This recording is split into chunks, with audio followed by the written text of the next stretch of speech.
प्यारे विद्यार्थियों एक्सरसाइज 3.1 का question number 1 how will you describe the position of a table lamp on your study table to another person. तुसी position describe करना चाहते दूजे person नूं किस तरह करांगे।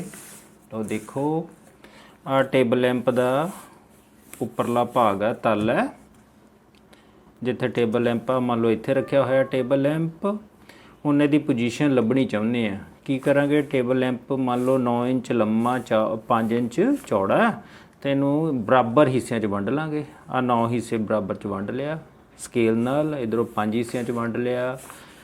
तो हुण मैं इहदी पोजीशन लभांगा पहला एक्स एक्सिस तो मूव करांगा तो कॉर्नर नूं मैं ओरीजन मान लेना।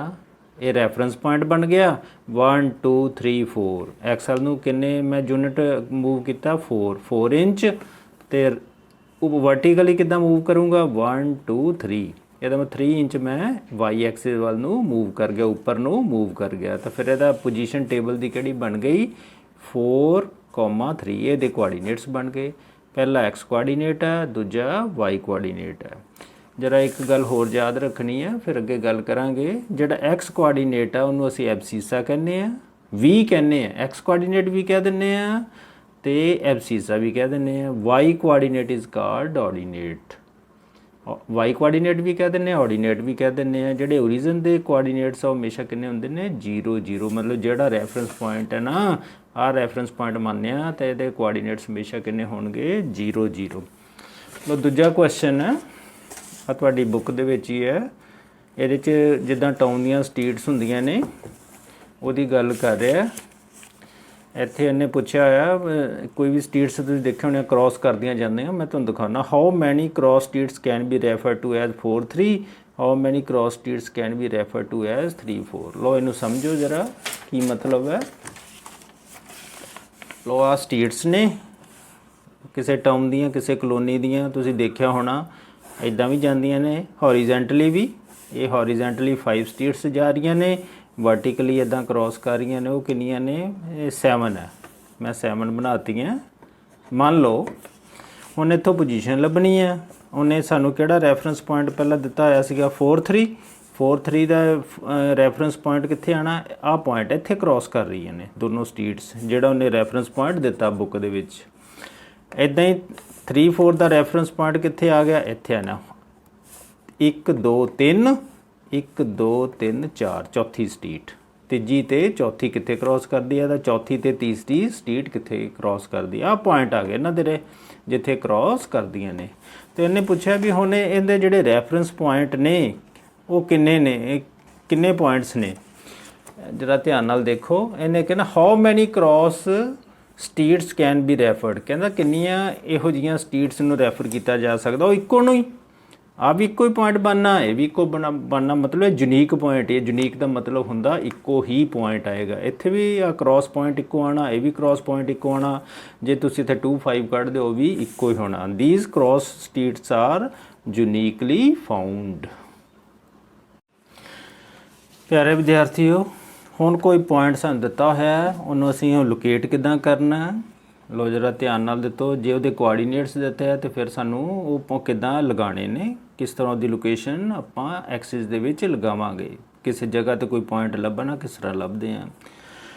लो जिस तरह ग्राफ पेपर आ जिहड़ा हॉरीजेंटल एक्सिस है इनू एक्स एक्सिस कहने आ।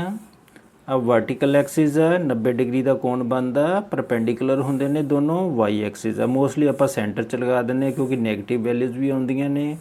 इधर एक्स एक्सिस पॉजिटिव चलते हैं 1 2 3 4 5 6 ये पॉजिटिव एक्स एक्सिस है। इधर वाई एक्सिस पॉजिटिव इधर भी देखो पॉजिटिव चल रहे हैं सारे निशान इन्हों बराबर हिस्सों च वंडना है। याद रखो वाई एक्सिस नूं बराबर हिस्सों च देखो मैं बराबर वंडे हुए हैं। बच्चे इत्थे गलती करते हैं इत्थे वध घट कर देंगे ने। इदां एक्स एक्सिस नूं भी बराबर यूनिट्स दे विच वंडना है। आ देखो ना मैं बराबर बराबर वंडे आ देख लो सारे इधरों भी बराबर ही वंडे ने इक्वल पार्ट्स दे विच ही इन्हां नूं वंडना। हुण एक्स एक्सिस लैफ्ट साइड नूं -1 -2 -3 देखो ये नैगेटिव एक्स एक्सिस है तो वाई एक्सिस दीयां वैल्यूज़ नीचे नैगेटिव होंदियां -1 -2 -3 -4। तो ये जिहड़े 4 हिस्से बने हुए ने इन्हां नूं क्वाड्रेंट बोलदे ने। आ फस्ट क्वाड्रेंट है ये एक्स एक्सिस भी पॉजिटिव वाई एक्सिस भी पॉजिटिव आ गया सैकेंड क्वाड्रेंट, ये x axis negative y axis positive. इत्थे आ गया थर्ड क्वाड्रेंट, ये एक्स एक्सिस भी नैगेटिव वाई एक्सिस की वैल्यू भी नैगेटिव आएगी। आ फोर्थ क्वाड्रेंट, ये एक्स एक्सिस की वैल्यू पॉजिटिव है तो वाई एक्सिस की वैल्यू नैगेटिव होएगी। तो जी ओरीजन की वैल्यू तुहानूं दस्सिया 0 0। मान लो मैंने कोई पॉइंट देता आ पी, इनू लोकेट करना। हुण इत्थे उन्हें एक्सिस भी लिखते 4 5, पहला 1 2 3 4। जे मान लो कोआर्डीनेट्स नहीं दिते तो मैं किद्दां लभूंगा 1 2 3 4। पहले एक्स एक्सिस नू मूव करूँगा, फिर वाई एक्सिस नू उपर नू 1 2 3 4 5। यदा मतलब एक्स कोआर्डीनेट 4 हो गया, वाई कोआर्डीनेट 5 हो गया। इस तरह असी इस पॉइंट नू लोकेट कर सकते हैं, लभ सकते हैं। प्यारे विद्यार्थियों, एक्सरसाइज 3.2 पहला question, what is the name of the horizontal and vertical axis. Vertical line जिहड़ियां ड्रा कीती उन्हां दे नाम, हॉरीजेंटल लाइन नूं एक्स एक्सिस कहंदे आ, वर्टिकल लाइन नूं वाई एक्सिस कहंदे आ। जिद्दां मैं तुहानूं समझाया सी इत्थे, आ हॉरीजेंटल लाइन है, ये एक्स एक्सिस, आ वर्टिकल लाइन है, इनू वाई एक्सिस कहने। अगे what is the name of the each plane from found by these two lines, उन्होंने आपां क्वाड्रेंट्स कहने। जिद्दां फस्ट क्वाड्रेंट सैकेंड क्वाड्रेंट, इदां ही फिर थर्ड क्वाड्रेंट ते फोर्थ क्वाड्रेंट, इन्हां दा नाम क्वाड्रेंट है। Write the name of the point where two lines intersect, जिथे दो लाइनस इंटरसैक्ट करते हैं उन्होंने की कहने, ओरीजन कहने, जिहदे कोआर्डीनेट्स 0 0 हुंदे ने। कहता अगे इन क्वेश्चन कहता write the following the coordinates of point B.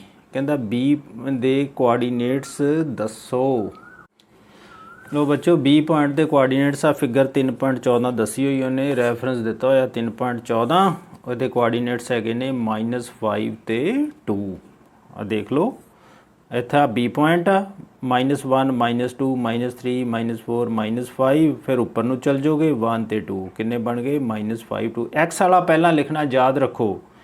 दूजा उन्हें क्वेश्चन पूछा द कोआर्डीनेट्स ऑफ सी दे लभ लैने, सी पॉइंट इत्थे आ। पहला एक्स नूं मूव करांगे 1 2 3 4 5, फिर वाई नूं, फिर नीचे आ जाओ, वाई किन्ना इत्थे हैगा -5 5 -5 लिख देंगे। फिर इन्हें पूछा होया the points identified by the coordinates -3 ते -5।